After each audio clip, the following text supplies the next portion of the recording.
Everyone around you was being a kid, running around, laughing, not worrying about a thing.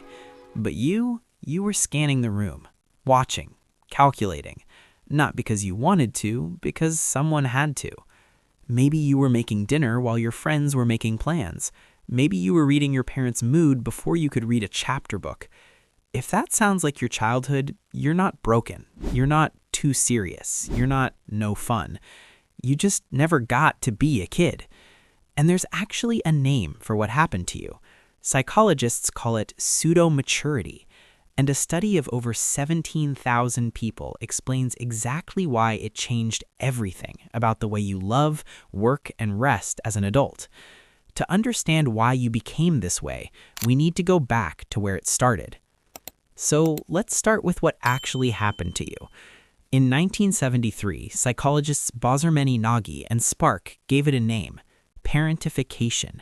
It's when a child is forced into the role of a caregiver, not because they volunteered, but because the system around them failed.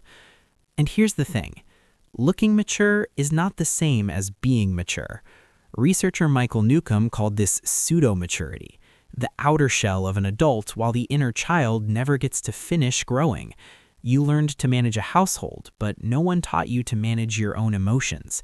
It's not maturity, it's survival wearing maturity's clothes. Now, the science behind what this does to your brain. In 1998, researchers Felitti and Anda launched the ACE study, over 17,000 participants. What they found was a dose-response relationship. The more adverse childhood experiences, the higher your risk of depression, anxiety, even heart disease as an adult. 4 or more ACEs, your risk doubles, sometimes quadruples. And in 2023, Nature Neuroscience published something striking. Children who experienced early adversity showed altered connectivity between the prefrontal cortex and the amygdala, the part of your brain that detects threats. Your brain literally rewired itself to keep you safe. It never stopped scanning. Even now. Even when you're safe. But what does that actually look like? What does it feel like to be 9 years old and already carrying the weight of an adult? Picture this. You're 9 years old. The house is quiet. That kind of quiet that means something is wrong. You can hear the clock ticking in the kitchen.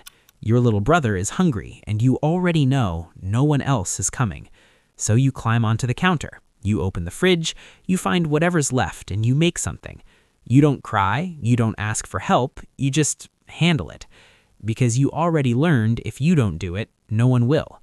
And just like that, a child becomes an adult. Not by choice, by necessity. Psychologists call the skills you built survival superpowers. But here's what makes this so confusing. These survival skills, they worked. You became the responsible one, the one everyone could count on, the one who never needed anything from anyone. Teachers loved you, bosses promoted you, friends leaned on you. Society looked at you and said, "What a mature, impressive person." And part of you believed it, because it felt like a superpower. But here's where it gets complicated. Every superpower you built came with a price tag. That ability to read a room, it came from hypervigilance.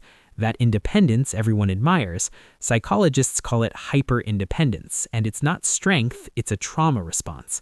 It means you learned that the safest person to rely on is yourself, because everyone else let you down. And these patterns, they don't just stay in childhood, they follow you. So what does this look like when you're 30 or 40 or 60? In relationships, you're the one who gives. Always. You anticipate needs before anyone asks. You manage emotions, not just yours, but everyone else's in the room. Psychologist John Bowlby called what most people grow up with a secure base, the feeling that someone has your back, that no matter what happens, there's someone safe to return to. You never had that, so you built your own. Here's the thing about never having a secure base. You don't stop needing one, you just stop expecting one. And that changes everything about how you love. You love carefully. You love with one foot out the door, because somewhere in the back of your mind, a 9-year-old is still whispering, "Don't get too comfortable, they'll leave. They always leave." At work, you're the one who stays late, who volunteers first, who says yes when your body is screaming no. Not because you have to, because you can't stop, because rest feels dangerous. Because if you stop being useful, you're terrified of what you'll find, that maybe without the doing, there's no you at all. And in friendships, you're the listener, the therapist, the one who asks, "How are you?" but never gets asked back. Psychologist Pete Walker calls this the fawn response, where your survival strategy is to please, to perform, to prioritize everyone else's needs above your own, not out of kindness, out of fear that if you stop, they'll leave too. And the exhausting part, you can see it. You know you're doing it. You can name it, but you can't stop because this pattern kept you alive for so long. Your body doesn't know how to let go. But what if the hardest part isn't the pattern itself? What if everyone around you thinks it's a good thing? Here's what no one talks about. Society doesn't just ignore what happened to you, it rewards it. Think about it. A child who never complains, who handles everything, who makes adults feel comfortable, that child gets praised. She's so mature for her age. He's such an old soul. You never have to worry about that one. And those phrases, they sound like compliments, but what they really mean is, this child has learned to suffer quietly and it's convenient for us. Researchers call this adultification bias, when society treats a child's survival response as a personality trait, as something to admire instead of something to investigate. You weren't mature, you were surviving, and every adult who praised you for it was benefiting from your pain without even knowing it. This isn't about blame, it's about seeing clearly. The system that failed to protect you is the same system that gave you a gold star for not needing protection. But before we go further, there's something important we need to separate, because not everything about who you became is damage. But here's where we need to be honest. Not everything you built from that pain is a prison. Some of it is genuinely yours. Your empathy, real. Your ability to stay calm in chaos. That's not just survival. Researcher Dariadis calls it post-traumatic growth, strength that formed under pressure. But the part where you can't ask for help, where you feel guilty for resting, that's not strength, that's armor, and there's a difference.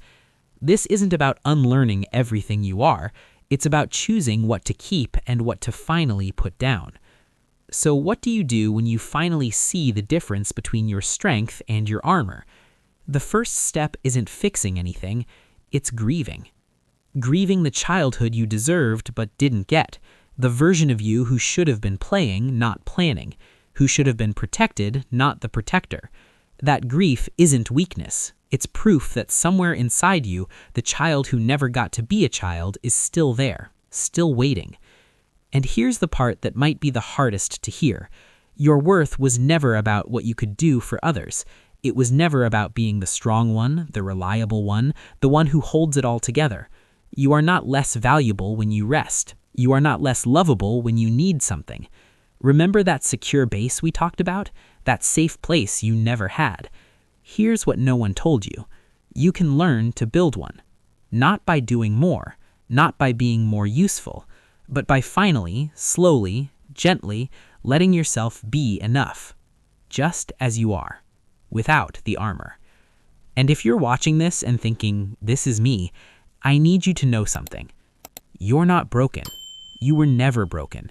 You were a child who did something extraordinary. You survived. And now you have something most people don't, the awareness to choose differently.